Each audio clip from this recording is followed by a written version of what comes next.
इस वीडियो को स्टार्ट करते हैं। इस वीडियो में मैं आपको लिबरलाइजेशन, प्राइवेटाइजेशन, ग्लोबलाइजेशन वाला जो चैप्टर है उसके 1 मार्क के क्वेश्चन कराने वाला हूँ।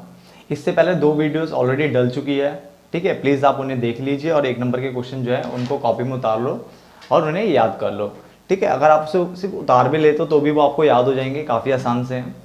तो इस वाले चैप्टर के भी स्टार्ट करते हैं। सबसे पहले देखो क्वेश्चन जो है वो आपको पता है इसका तो ऑलरेडी आंसर कि in which year did India adopt the economic reforms. तो कौन से साल में इकोनॉमिक रिफॉर्म्स अडॉप्ट किए थे? तो 1991, ये सबको पता होता है ये वाला आंसर। उसके अलावा ये नाम आपको याद रखना है कि other name of world bank, world bank का जो है दूसरा नाम क्या है? तो उसका दूसरा नाम है IBRD, ठीक है। इसके ऊपर क्वेश्चन आ जाता है कि इसका दूसरा नाम क्या है? तो IBRD, जिसकी फुल फॉर्म है international bank for reconstruction and development. Clear? 2 point हमारे क्लियर होते हैं। Number 3, When did the Gulf Crisis take place? कब हमारे गल्फ क्राइसिस हुए थे? तो 1990 से 1991। डन। आगे WTO की फुल फॉर्म होती है हमारी वर्ल्ड ट्रेड ऑर्गेनाइजेशन, जो कि हमारा 1995 में आया था। क्लियर है? जो WTO, इससे पहले हमारे पास क्या था? इससे पहले हमारा गैट था। बच्चा क्या था? गैट था, ठीक है ना। बाद में वो कन्वर्ट, हमने क्या नाम है, नया का इसको कन्वर्ट किया था WTO में। तो वर्ल्ड ट्रेड ऑर्गेनाइजेशन उसका नाम है, फुल फॉर्म 1995 में ये आया था, ठीक है ना। जो उसका जो हेड क्वार्टर है वो कहाँ है? जेनेवा में है, ठीक है ना। जिसका जो हेड क्वार्टर है वो कहाँ है? वो जेनेवा में है। उसके अलावा why in India industrial sector growth has lower down, ठीक है। इंडस्ट्रियल सेक्टर ग्रोथ जो है वो कम क्यों हुई है? ये देखो, तो उसने बोला due to the obtainability of cheaper imports and lower investment, ठीक है। क्यों? क्योंकि हमारे यहाँ क्या होगी, जो इंपोर्ट है ना वो काफ़ी सस्ता इंपोर्ट मिल जाता है, तो लोग इंपोर्ट के ऊपर डिपेंड हो गए, दूसरी कंट्री के ऊपर डिपेंड हो गए, इसलिए हमारा इंडस्ट्री बर्बाद हो रही है। दूसरा, इन्वेस्टमेंट जो है ना वो हमारे यहाँ क्या है, इन्वेस्टमेंट जो होती है की जाती है जो किसके ऊपर? इंडस्ट्रियल सेक्टर पे, वो क्या है, काफ़ी कम होती है। इसलिए हमारी जो इंडस्ट्री है, जो इंडस्ट्रियल सेक्टर है वो क्या, बर्बाद होता चला जा रहा है। तो हम देख सकते हैं फटाफट से, हमने देखो कितने पॉइंट्स कवर कर दिए। 1991 इकोनॉमिक रिफॉर्म्स वाली बात हुई है, IBRD other name of world bank, gulf crisis 1990 से 1991, ठीक है ना, उसके बीच में है 1990 से 1991। WTO वर्ल्ड ट्रेड ऑर्गेनाइजेशन, मैं बोल रहा हूँ 1995 में ये आया था, हेडक्वार्टर जो है जेनेवा, ठीक है, ये आपको याद रखना है, ठीक है। इंडिया में इंडस्ट्रियल सेक्टर ग्रोथ जो है वो नीचे क्यों गिरी है? क्योंकि हमारे यहाँ जो इंपोर्ट है ना, जो इंपोर्ट हमें मिलता है वो काफ़ी सस्ता मिल जाता है, तो इसके ऊपर डिपेंड हो गए। दूसरा, हमारी जो इन्वेस्टमेंट है किसमें? इंडस्ट्रियल सेक्टर में, वो काफ़ी कम है। What are the Navratnas companies of India? तो नवरत्न की बात करें, नवरत्नास बोले तो देखो, नवरत्ना इसलिए रखा है क्योंकि यहाँ पे ना 9 पब्लिक सेक्टर एंटरप्राइजेस को क्या है, गवर्नमेंट ने स्टेटस दिया था नवरत्ना का। क्या 9 थे पब्लिक सेक्टर एंटरप्राइजेस? ये 1997 की बात है, ये भी आपको याद रखना है, ठीक है। और आज के टाइम पे अगर हम बात करें तो 17 कंपनीज है। क्या है? 17 कंपनीज है, ठीक है, जिसमें कुछ मैं बताता हूँ, HAL है, BHEL, MTNL है, NTPC, ऑयल इंडिया एक्सेट्रा, हमने कुछ नाम यहाँ पे लिखे हुए हैं, ठीक है। इनको क्या है, गवर्नमेंट ने कुछ एक पावर दी थी, मतलब एक तरह से लगा लो कि इनको इसलिए खड़ा किया था ताकि क्या है, ग्लोबल टाइकून बन सके। डन। एक्जिम वर्ड आ गया तो उसका फुल फॉर्म क्या लिखोगे? EX जो है वो एक्सपोर्ट को बताता है और IM जो है वो इंपोर्ट को शो करता है, एक्सपोर्ट इंपोर्ट को एक्जिम बोला जाता है। Done. India met with an economic crisis in 1991 as it failed to repay its क्या बोरोविंग, क्योंकि जो हमारी इंडिया थी वो बोरोविंग को क्या है, जो उसने अब्रॉड से ली हुई थी, इसको पे नहीं कर पाई थी, इसलिए क्या है वो क्राइसिस आ गए थे हमारे यहाँ, ठीक है ना। आगे, टू ओवरकम द क्राइसिस, ठीक है, यानी ओवरकम मतलब होता है कम करना, यानी कम करना है, जैसे निपटना था, किससे? क्राइसिस से निपटना था। तो इंडिया ने क्या करा? अप्रोच किया किसको? IMF और वर्ल्ड बैंक को। किस लिए? लोन के लिए। क्लियर हो गया?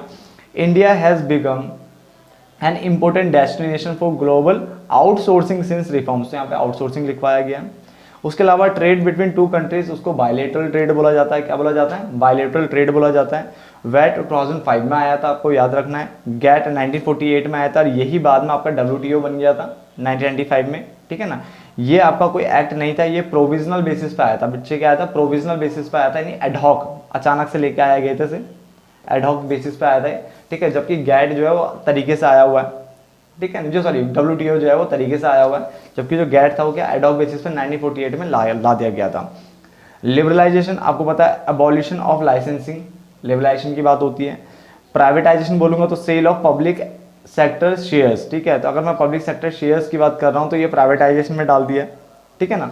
बट अगर मान लो यहाँ पे लिखा हुआ है sale of public sector units in equity in the market, तो डिसइन्वेस्टमेंट होता है। देखो दोनों में अंतर क्या है, यहाँ पे कह रहा है sale of public sector shares. अगर हमने यहाँ पे शेयर्स हमने सेल किए, किसके, पब्लिक सेक्टर के शेयर सेल कर दिए और किसके हाथों में दे दिया, प्राइवेट लोगों के हाथों में दे दिया, तो उसको हम क्या बोलते हैं, प्राइवेटाइजेशन बोलते हैं। बट यहाँ पे डिसइन्वेस्टमेंट में क्या होता है कि गवर्नमेंट का कंट्रोल अभी भी रहता है उसके ऊपर, यानी गवर्नमेंट ज्यादा शेयर नहीं बेचेगी, कुछ शेयर ही क्या करती है, सोल्ड कर देती है, ताकि जो फाइनेंस की जो कमी थी वो यहाँ पे पूरी कर सके, पैसों की कमी को यहाँ पे पूरा कर सके। यानी जैसे मान लो गवर्नमेंट ने 80% शेयर होल्ड किया, तो मान लो 10% और सेल कर दिए, तो अभी भी क्या गवर्नमेंट के हाथ में रहता, तो वो डिसइन्वेस्टमेंट आपका, क्लियर है। बट प्राइवेटाइजेशन में प्राइवेट लोगों के हाथों में वो चले जाता है। ग्लोबलाइजेशन क्या होता है, इंटीग्रेशन करना, किसको, डोमेस्टिक इकोनॉमी का, किसके साथ, with the rest of the world. तो यहाँ तक तो कोई दिक्कत नहीं किसी को भी, ठीक है। अगर आपको हमारी वीडियो पसंद आ रही तो प्लीज इसे लाइक शेयर और सब्सक्राइब करना ना भूलें। पॉइंट नंबर 13 देखते हैं, GATT is successor to WTO, हम बोलेंगे फॉल्स, क्योंकि ध्यान से देखें ना तो यहाँ पे क्या लिखा हुआ है, गेट बाद में आया था WTO के, नहीं, गेट पहले आया था, WTO बाद में आया था, ठीक है ना। गेट पहले आया था, WTO बाद में आया था, इसलिए ये होता तो हम तब बोलते ट्रू, बट इसने क्या बोला, गेट जो सक्सेसर है, यानी इसके बाद आया था गेट, नहीं गेट तो पहले आया था, तो फॉल्स कर दिया हमने। RBI announced NEP new economic policy as a condition to support the Indian economy, उसने बोला फॉल्स, NEP के लिए, NEP को इसलिए नहीं लाया गया था, क्लियर है। आगे लिखा हुआ है द इंडस्ट्रियल, ठीक है, मतलब RBI ने अनाउंस इसलिए नहीं किया था ये, ठीक है ना, अनाउंस वाली बात RBI के साथ नहीं है इसकी। The industrial sector has experienced fluctuation in the growth pattern, तो यहाँ पे फ्लक्चुएशन हमने फिलअप करवाया हुआ है। आगे हमारे पास है trade policy reforms led to the removal of export duties to increase India's competitive position, तो यहाँ पे हमने क्या लिखा है, इंक्रीज करना इंडियाज कॉम्पिटिटिव पोजीशन, इसलिए हमने क्या किया था, रिमूवल करवाई थी एक्सपोर्ट ड्यूटी, ताकि कॉम्पिटिटिव पोजीशन को इंप्रूव किया जा सके, ताकि हमारा जो गुड्स है वहाँ पे सस्ता जा सके और हमारे गुड्स को लोग खरीदें। आगे financial sector were allowed to take decisions on various matters without consulting RBI, financial sector को क्या बोला गया था कि विदाउट RBI क्या कर सकते हैं, वो डिसीजंस ले सकते हैं, ठीक है ना। आगे physical policy refers to the revenue and expenditure policy of the government to achieve, क्या अचीव करना है, बैलेंस डेवलपमेंट अचीव करना है, क्या अचीव करना है, बैलेंस डेवलपमेंट अचीव करना है इन द इकोनॉमी। आगे economic reforms refer to all those measures, ये उन मेजर्स की बात कर रहा है that aim at rendering the economy more efficient, competitive and developed, clear है। क्योंकि फिलअप वाले क्वेश्चन भी आपको आने चाहिए, इसलिए कुछ फिलअप के क्वेश्चन डाले हुए हैं यहाँ पे। How many countries are the members of WTO, तो वहाँ पे हमें 164 लिखवाया है, कहीं पे कुछ और भी लिखा हुआ है बहुत सारी बुक्स में, तो मैंने यहाँ पे 164 मेंबर्स लिखवाया है, आपको याद रखना। Investment limit small scale industries के लिए जो इन्वेस्टमेंट लिमिट है वो कितनी है हमारी, 1 करोड़ की है, ये भी आपको याद रखनी है। SSI के लिए जो लिमिट है इन्वेस्टमेंट लिमिट वो 1 करोड़ की है।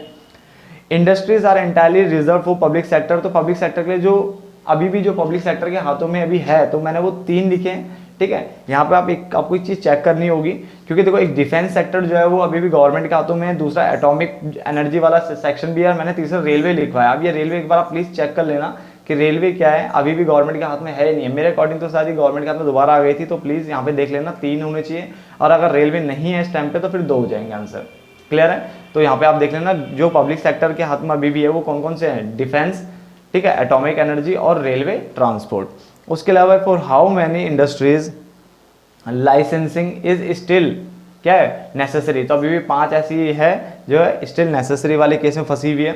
देन क्वांटिटेटिव रिस्ट्रिक्शन की अगर हम बात करें तो यहाँ पे क्वांटिटेटिव लिखा हुआ है, तो उसका मतलब नॉन टैरिफ बैरियर्स की बात कर रहा है, जो कि इम्पोज होता है किसके ऊपर, एक्सपोर्ट और इम्पोर्ट के ऊपर। तो जब भी क्वांटिटेटिव बैरियर्स, ठीक है ना, क्वांटिटेटिव बैरियर्स की अगर बात करेगा तो हम बोलेंगे नॉन टैरिफ बैरियर्स की बात करनी है। किसकी बात कर रहे हैं, नॉन टैरिफ बैरियर्स की बात करें, जो कि इम्पोज होती है, लगती है, किसके ऊपर लगाई जाती है, लेवी की जाती है एक्सपोर्ट एंड इम्पोर्ट के ऊपर, यानी इम्पोज की जाती है।